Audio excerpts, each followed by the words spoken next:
আসসালামু আলাইকুম। শুভ অপরাহ্ন। সুন্দর এবং পবিত্র একটা দিনে সবাইকে স্বাগতম আবারও টু মাই ব্লগ। আজকে আমরা সচরাচর বের হই না, বাসায় রেস্ট করি, কারণ 5 দিন অফিস করার পরে বাসায় একটু বিশ্রাম করাটা, বাসায় কাজ থাকে। কিন্তু আজকে বের হলাম যেহেতু গত 2-3 দিন টানা বৃষ্টি হয়েছিল, অ্যান্ড আজকের আবহাওয়াটা ভীষণ সুন্দর, ঠান্ডা।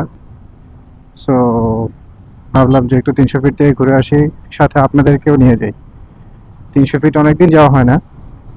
আর পাশাপাশি কিছু পুরাতন ওল্ড আমাদের কলিগস যাদের সাথে আমরা ইউজ টু কি বলবো ঘুরতাম অনেক, তাদের সাথে মিট আপ একটা প্ল্যান আছে, মিট করার একটা প্ল্যান আছে। সো সেই উদ্দেশ্যে বের হলাম। দেখা যাক ওখানে কি কি আছে, আমরা কি এক্সপ্লোর করতে পারি। আপনাদেরকেও সাথে রাখবো, আপনারাও এক্সপিরিয়েন্স করবেন। তো আজকের দিনটা ভীষণ সুন্দর, ঠান্ডা ওয়েদার, একদমই গরম নেই। আর বৃষ্টি আসবে ভাব, কিন্তু আসলে বৃষ্টি মনে হচ্ছে না আসবে। তো উপভোগ করতে থাকুন আমাদের সাথে। কথা হবে 300 ফিট গিয়ে।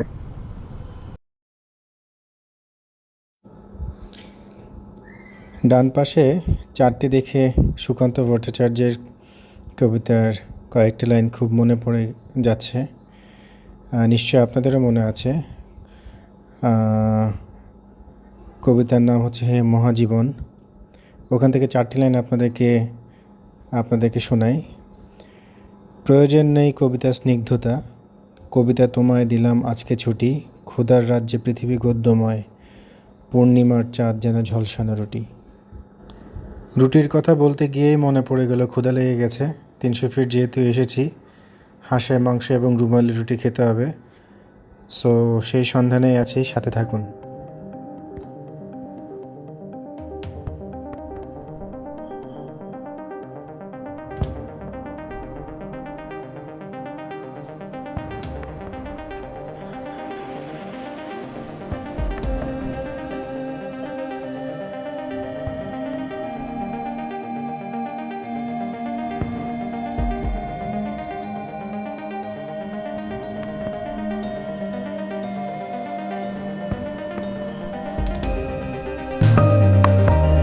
মনের